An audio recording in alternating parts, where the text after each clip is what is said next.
to Shifting the Stigma. My name is Adam. This is my wife, Christina.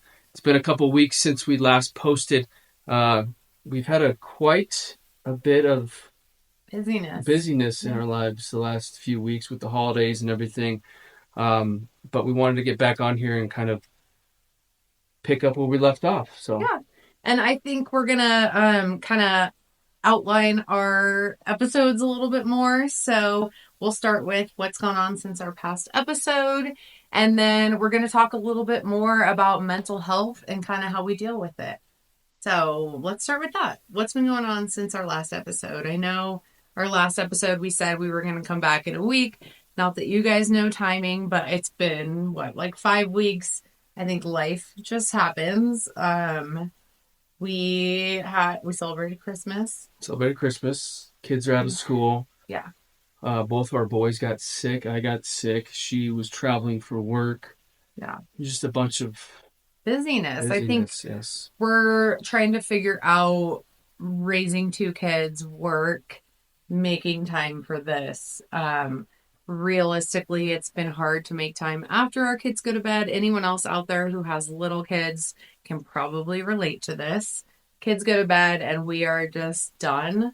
So we kind of need to figure that out. And then I think something that might resonate with you guys and really has kind of, I don't know if it's triggered or made me think is also just being in the right mindset to record, right? Like this is almost like a therapy session in a way, but if anyone has gone to therapy, when you go in and you talk to a therapist, you're thinking, you kind of need to get your mind in that mode of going into feelings and talking. But even for this, just making sure that we're both on and ready.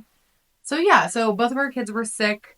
Adam unfortunately had to handle that while I was out of town, and then I I was in New York for work, came home, and then Cooper kind of got a second illness ish.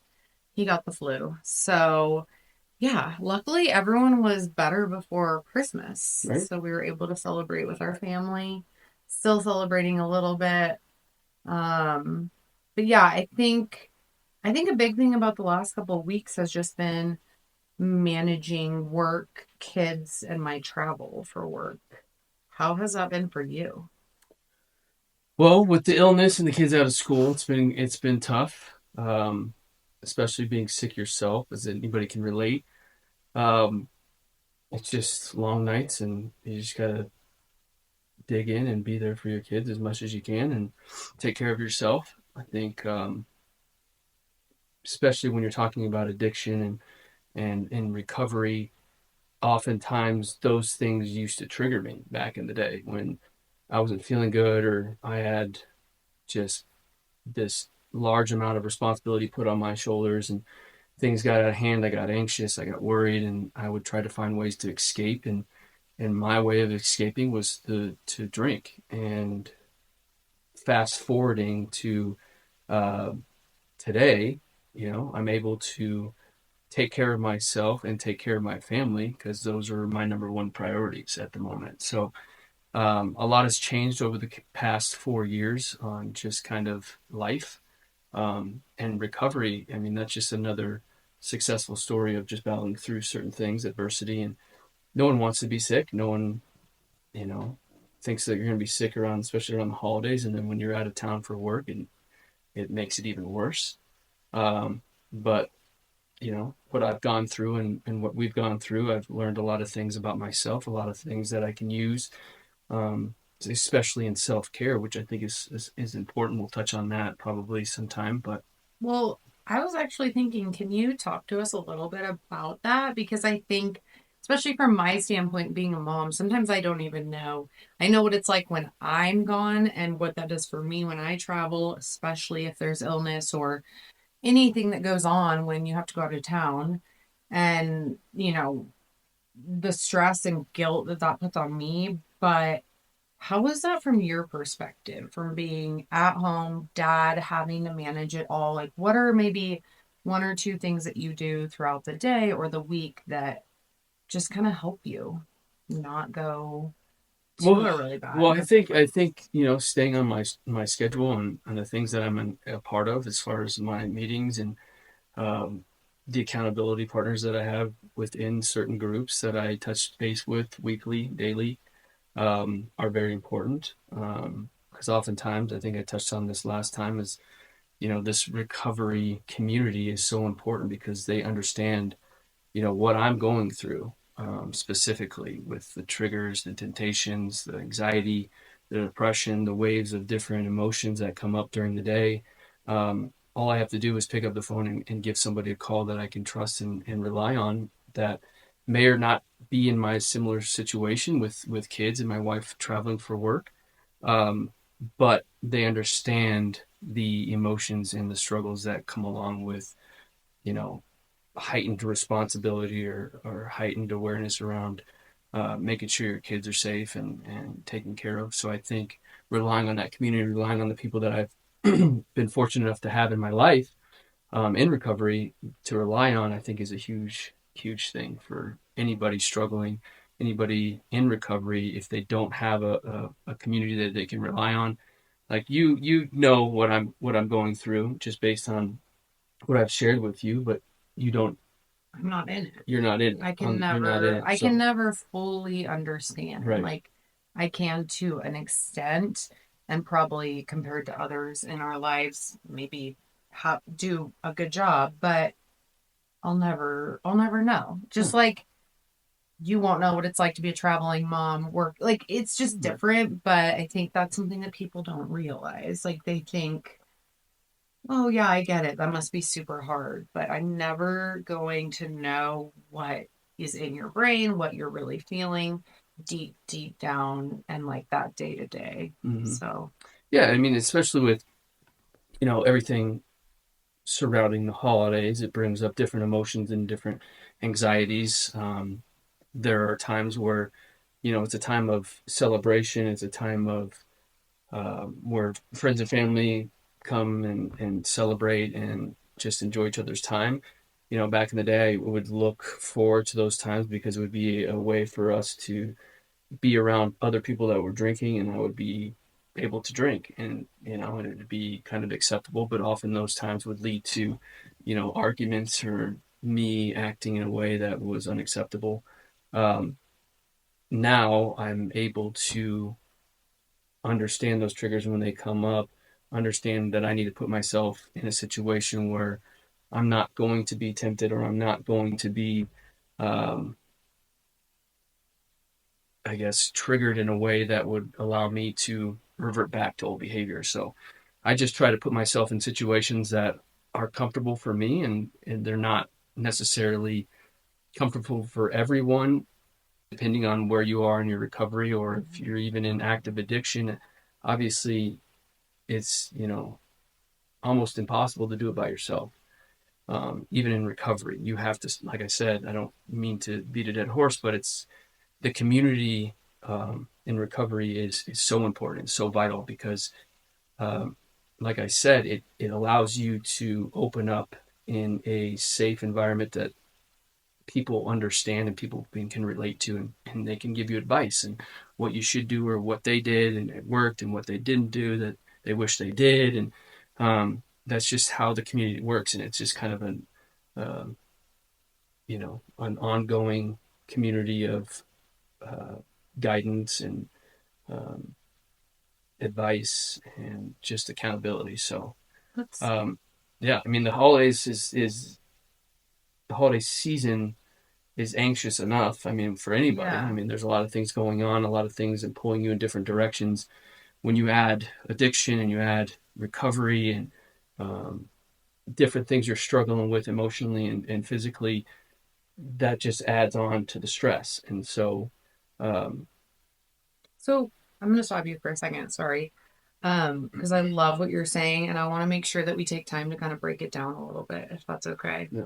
Um, I kind of want to dig into that. So, a couple things that I would love to talk about, if you don't mind sharing, are just kind of taking us inside the head of someone who, and you guys are going to hear us talk a lot about addiction. Of course, that's what led us here, but just mental health in general. And as you guys know, our name of our podcast is Shifting the Stigma. I mean, just trying to take the stigma away from anything mental health, mental illness related. I think you hear mental illness and you think scary, bad, all these things. So there's a lot, and anyone on social media, I'm kind of going on a tangent here, but anyone on social media will see right now people talking about grief in the holidays. So if you have lost someone, what that's like, just depression and anxiety in the holidays, regardless of what, so many different facets of depression and anxiety. Maybe it's social anxiety. Maybe it's just family anxiety. And then addiction, and then just mental health in general. So I think a big thing that I would love for us to talk about is just kind of taking us inside the head of someone who deals with that. And I can even kind of share from my perspective going into the holiday season and why that might be stressful. And then I think it'd be interesting if we went back to like year one, because you got out of rehab right before Thanksgiving and Christmas. So, Mm-hmm.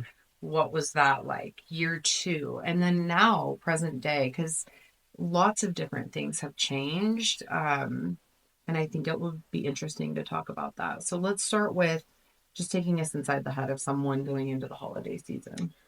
Well, I think I touched on it earlier, but to be more specific, I think, um, going back to when I was in active addiction, it was, I used drinking to come out of my shell. I used drinking to feel accepted, feel a part of something. If it was, parties, if it was going out for, client dinners and stuff like that, it allowed me to be somebody who I really wasn't. I thought, it was somebody that I thought that they wanted me to be.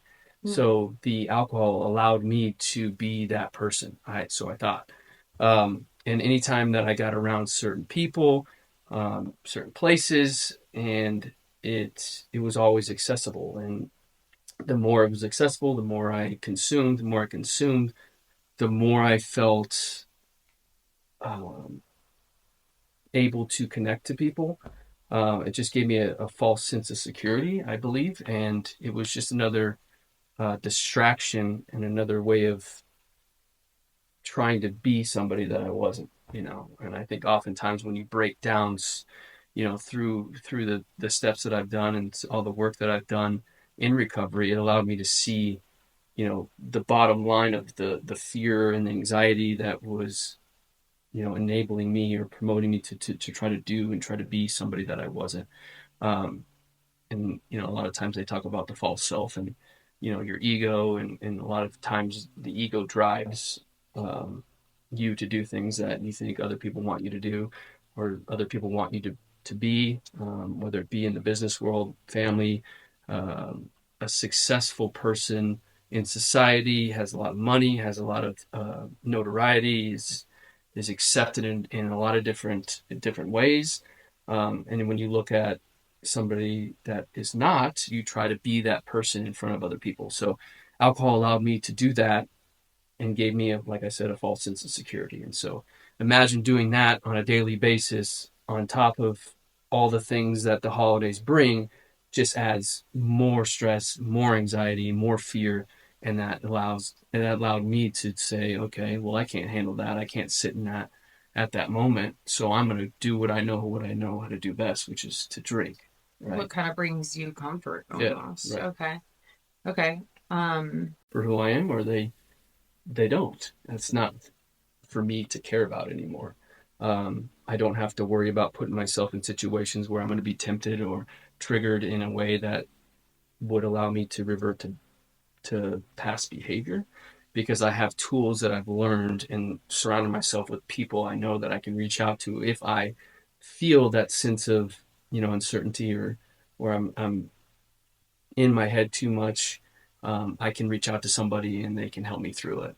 And I can rely on those people and those mentors that have basically, you know, given me my life back. Yeah. And so it's a lot less stressful and a lot more enjoyable because I can understand who I am as a person. I understand who I am as a father and a husband. and I know what is important and I know what to prioritize now. Wow. As your wife, even that is, I don't know, it just has me thinking, and it's like, I was going to say profound, but it is profound. It's because I find myself even sometimes not being 100% like comfortable in who I am. But hearing you say that, I'm like, why? Why am I not?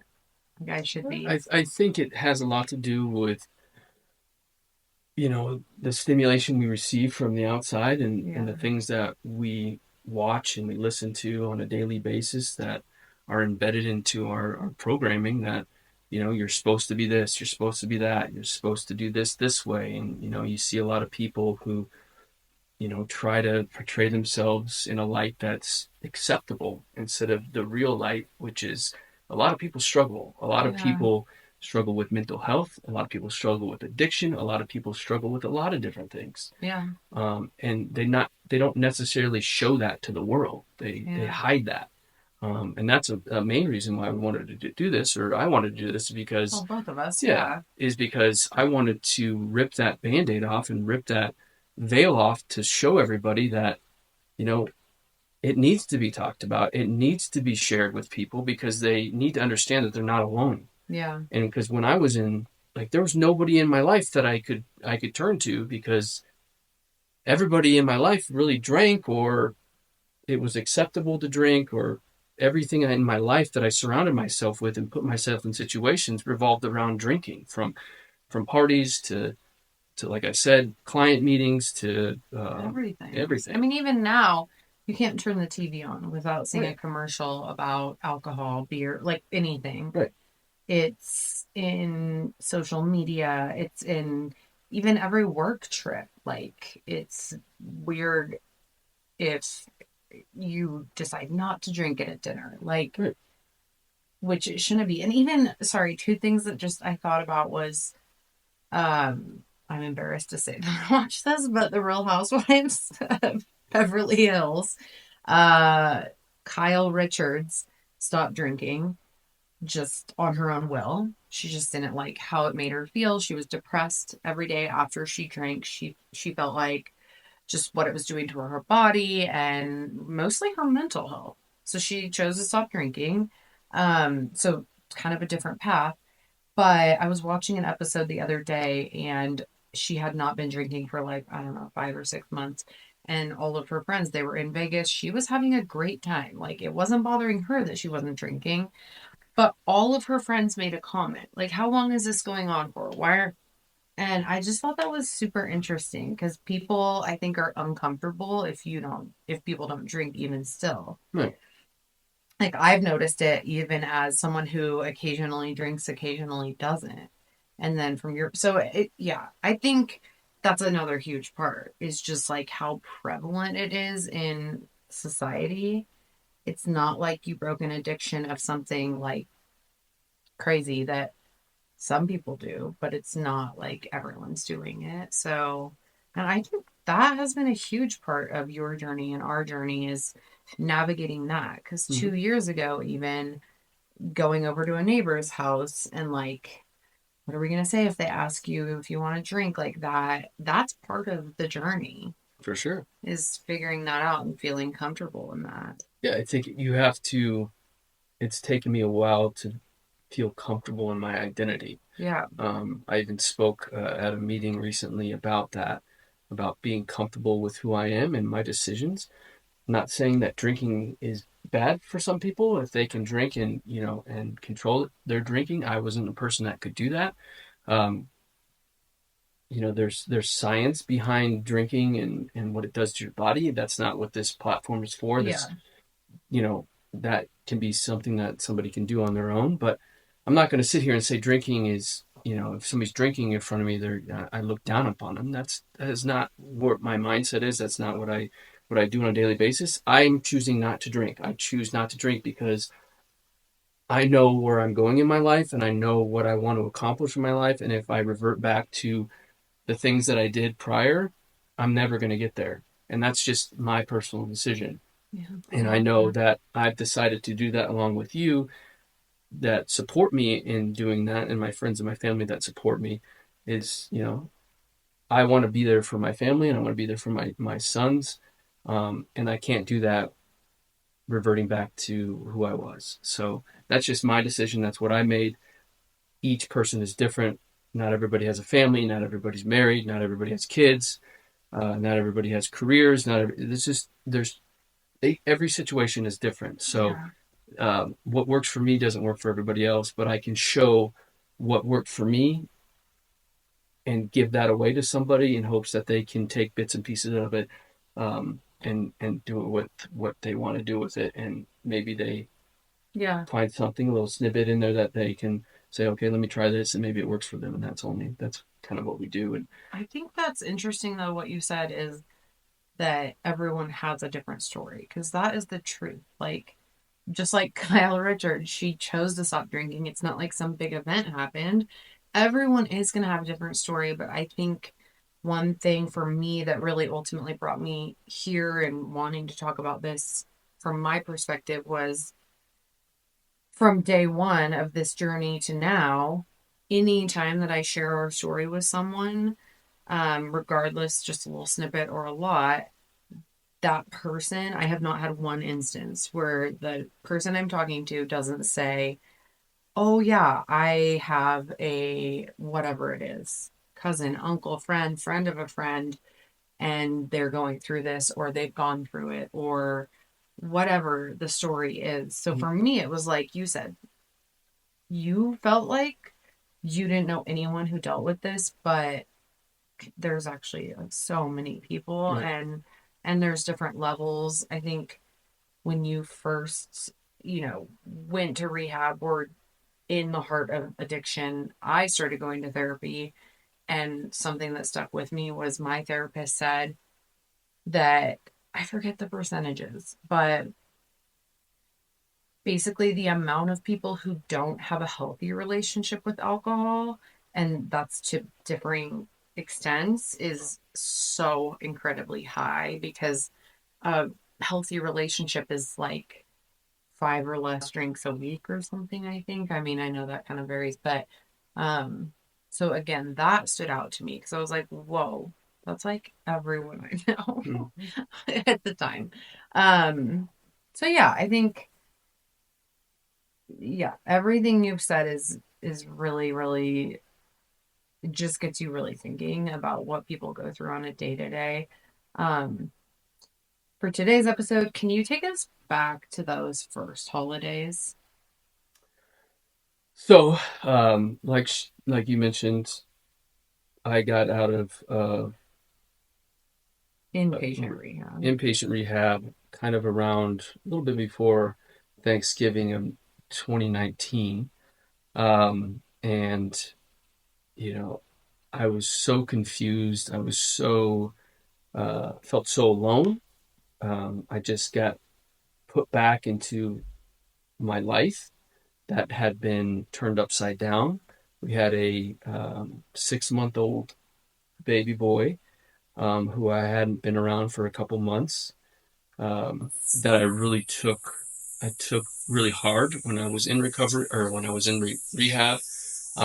Having a newborn son, um, the last thing that I envisioned was to check myself into rehab when he was 4 months old. So I took that really hard, as you did, and so that was a tough time for me. Um, while in rehab, I learned different tools and was able to talk to a lot of different people struggling with what I was struggling with, and so it allowed me to at least have some sort of foundation. Um, but when I got out, I still felt like I didn't have a direction. I didn't know where I was going. I didn't have an identity. I was ashamed. I was full of guilt. I was full of embarrassed. I was embarrassed to talk to people. I was embarrassed to be around people. I was embarrassed to, um, make phone calls. I was embarrassed to show myself around anybody. Um, and that was tough. It was very isolating. It was very, hard for me to stuff those emotions down and still be there for you and her son. Um, and it's by the grace of God that I didn't pick up drinking right when I got out of there, because if it wasn't for my faith, I think I would have been I would have just waved the the white flag and said, I can't do this. A few moments later.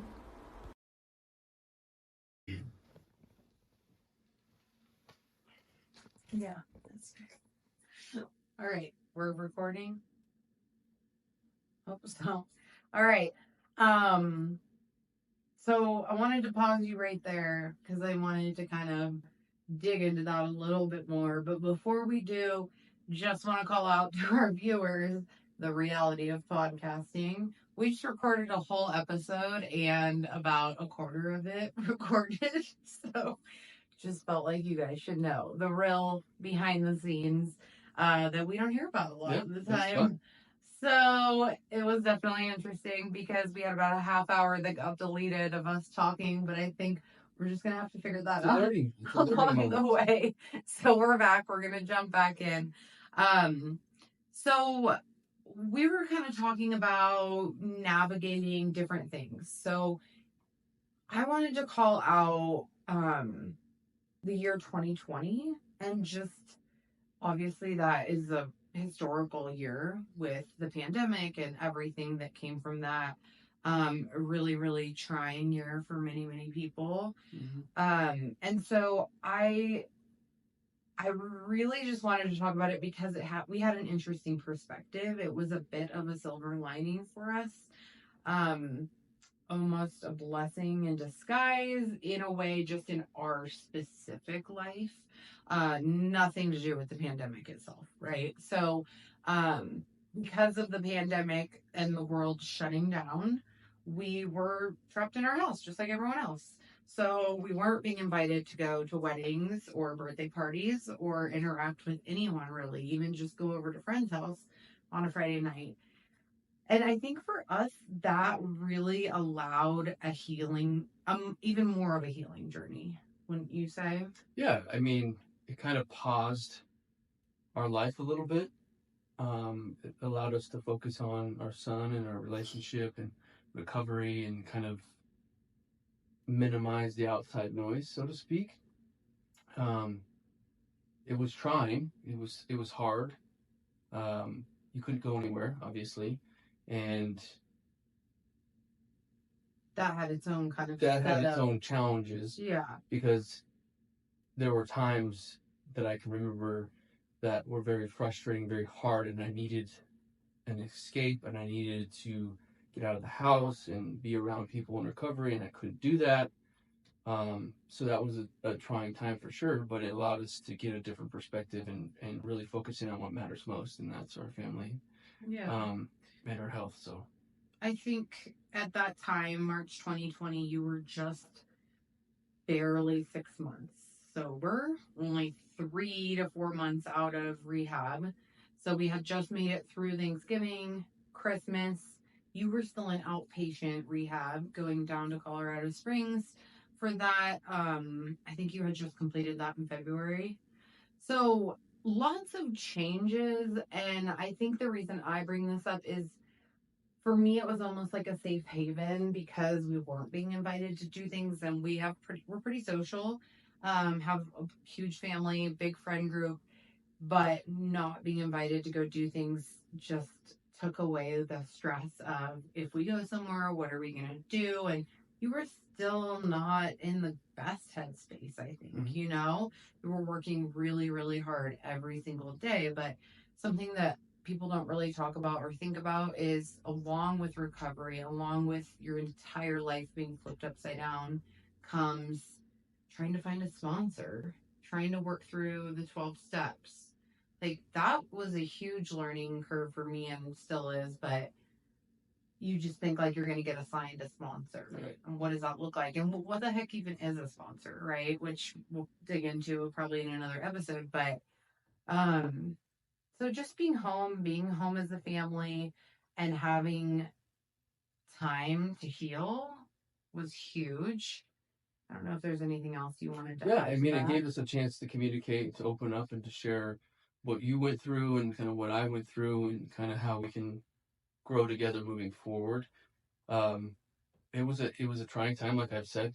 It was kind of soul searching. I was forced into kind of finding a new way of life, a new path, new direction, a new identity. The person that I wasn't the same person that I was trying to become, that I feel like God intended me to be, and that still is a daily, journey that I have to continue to go down. But during that first, 6 months, I didn't have any direction. I didn't have any guidance or anything, and it wasn't until I found a sponsor and a group that I was comfortable sharing with and opening up with and learning from. It wasn't until then that I started to make steps forward and get Yeah. some progress. Yeah. And, we're just barely touching the surface right now. I think there's a lot to dig into. But just to mention that at that time, you had stopped working at your job in corporate America. So that was your whole life. Your whole identity, would you say?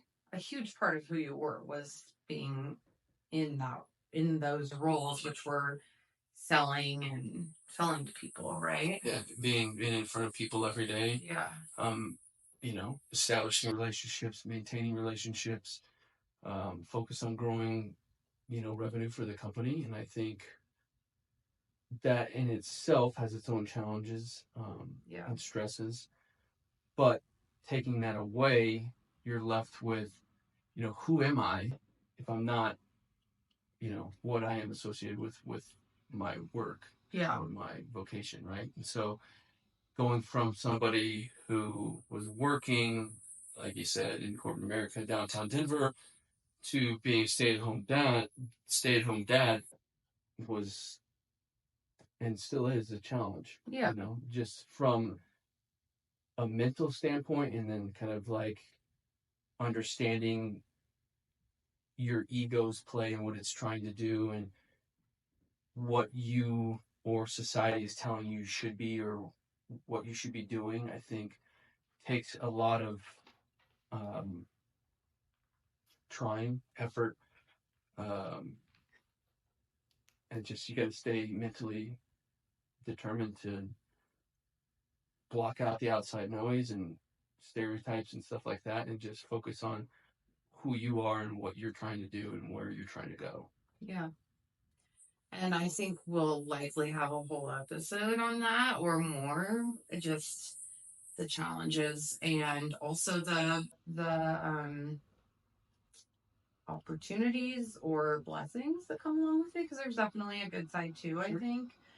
Um, so yeah, so we'll talk about that. I think for today's episode, I would love it if you would share. I'm kind of interviewing you today, but if you'll share just a little bit about, we've talked today about the holidays, a little bit about your recovery journey, and tying it all together. So, what did you do this holiday season, and what have you done in the past to just really help you prepare for that anxiety? I don't know, depression, just a lot of different feelings that you get going into those instances. Yeah, I mean, if you look back in years past, especially 4+ years ago, it was completely different than it is today. I wasn't afraid to go out to parties or client parties, or be around social events that entail drink, because that's what I wanted to do. That's I needed that stimulation to produce an outcome that I felt comfortable being who I was. Um, so I wasn't afraid. I wasn't, closed off. I didn't not seek to go do these things. It's because I wanted to. Now, 4 years to today, um, I've done things in my life. I am part of communities. in recovery that have shown me kind of the blueprint of what to do and what not to do in certain situations, especially in the holiday season. There's so much going on. You're getting pulled in different directions. You want to celebrate with family and friends, but you also want to take care of yourself, and you don't want to put yourself in situations where you might be tempted or triggered or whatever, right? Um, so understanding that and having a structure, having a plan with you, Yeah. you know, this is something I want to do. This is something that I don't want to do. I think has really been helpful, just so you can kind of see what I'm feeling and what I'm going through.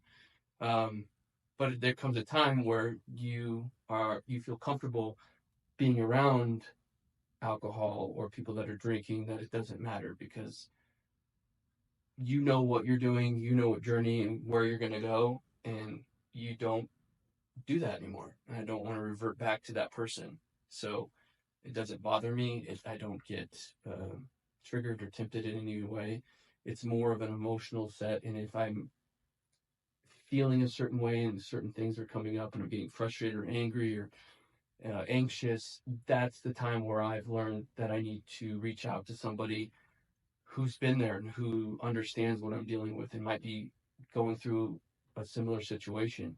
And that's the community of recovery. And I've had countless interactions when I've been struggling with people that I feel comfortable with, that I confide in, and that have gotten me out of dark times in my life, especially during holiday seasons or a lot of things happening in life.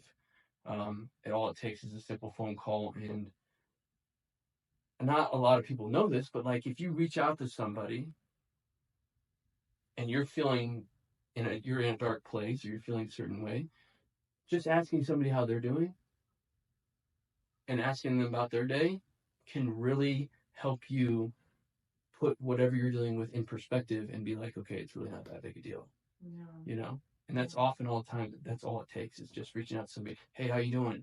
Like, what's going on? What are you doing this week? How's things going?